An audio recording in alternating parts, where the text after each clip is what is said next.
کہ پوری امت ضلالت اور گمراہی پر اکٹھا نہیں ہو سکتی۔ اس سے پہلے سارے لوگ گمراہ ہو گئے، ساری امتیں گمراہ ہو گئی، کوئی ان میں سے نہیں بچا جو توحید پر رہا ہو، لیکن اللہ رب العالمین نے اس امت کی حفاظت کی ہے۔ لہذا اس امت کا ہر شخص، سارے لوگ ضلالت اور گمراہی پر اکٹھا نہیں ہو سکتے۔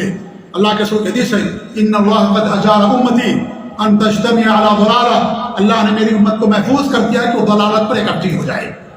پوری امت مسلمہ گمراہی پر اکٹھا نہیں ہو سکتی۔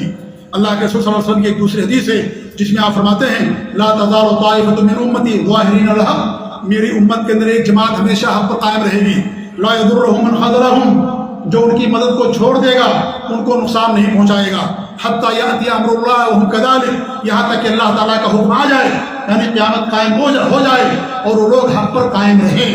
یہ صحیح بخاری کی روایت۔ ایک جماعت ہمیشہ حق پر قائم رہے گی، ہمیشہ، اور اس جماعت کا وجود اللہ کے رسول کے زمانے سے ہے۔ اس لیے ہمارے نبی نے فرمایا تھا ہماری امت 73 فرقوں میں تقسیم ہو جائے گی، پھر آپ نے فرمایا کہ وہ فرقہ جو جس پر میں ہوں اور میرے صحابہ ہیں وہی جنت کے اندر جائے گا، وہی جنت کے اندر جائے گا۔ لہذا جو صحابہ کے نقش قدم پر چلے گا، ان کے عقیدے اور منہج کو اپنائے گا، ان کے راستے کو اپنائے گا، وہی لوگ ضلالت اور گمراہی سے بچ پائیں گے۔ تو اللہ رب العالمین نے اس امت کو ایک خصوصیت عطا فرمائی ہے کہ سارے لوگ ضلالت اور گمراہی پر اکٹھا نہیں ہو سکتے، سارے کے سارے لوگ شرک کرنے والے نہیں ہو سکتے، سارے کے سارے لوگ بدعت اور خرافات کے اندر ملوث نہیں ہو سکتے۔ ایک جماعت رہے گی ہمیشہ، اور اس جماعت کا وجود اللہ کے رسول صلی اللہ علیہ وسلم کے زمانے سے ہے۔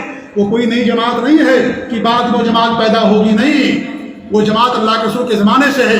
لہذا وہ جماعت جو نبی کے زمانے سے ہے، جس جماعت کے لیے نبی نے جنت کی بشارت خوشخبری سنائی، جو اس جماعت کے نقش قدم پر چلے گا، ان کے طور طریقے اور منہج کو اپنائے گا، وہی جماعت حقہ ہے، وہی فرقہ ناجیہ ہے، وہی طائفہ منصورہ ہے، اور وہی جماعت ہمیشہ حق پر قائم رہے گی۔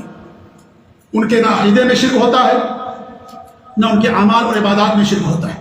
وہ اعمال اور عبادات کے اندر بھی شرک نہیں کرتے، وہ لوگوں کو توحید کی دعوت دیتے ہیں، سنت کی دعوت دیتے ہیں، شرک سے بچنے کی تلقین کرتے ہیں، اور اس طریقے سے اللہ کے دین کی طرف لوگوں کو بلاتے ہیں، اپنی جماعت کی طرف نہیں بلاتے، اپنے مخصوص افکار اور نظریات کی طرف لوگوں کو نہیں بلاتے، بلکہ وہ لوگ اللہ کے دین کی طرف لوگوں کو بلاتے ہیں، توحید اور سنت کی طرف لوگوں کو دعوت دیتے ہیں۔ ان کے اعمال میں بدعات اور خرافات نہیں ہوتی، وہ بدعات اور خرافات سے محفوظ رہتے۔ ایسے یہ لوگ ہمیشہ سے ہیں اور ہمیشہ رہیں گے، ان کا وجود رہے گا۔ اور یہ صحابہ کے زمانے سے، اللہ کے رسول کے زمانے سے، یہ نہیں کہ بعد میں کوئی نئی جماعت پیدا ہوئی ہے اور لوگ ان کی طرف کہتے ہیں کہ بھئی ہم وہ جماعت نہیں، جو بھی ان جماعت پر نہیں ہوگا وہ اس کے اندر شامل نہیں ہو سکتا ہے۔ اگر ان کی عبادات کے اندر اور اعمال کے اندر کیا بدعات ہیں، خرافات ہیں، تو اس جماعت کے اندر شامل نہیں ہو سکتے۔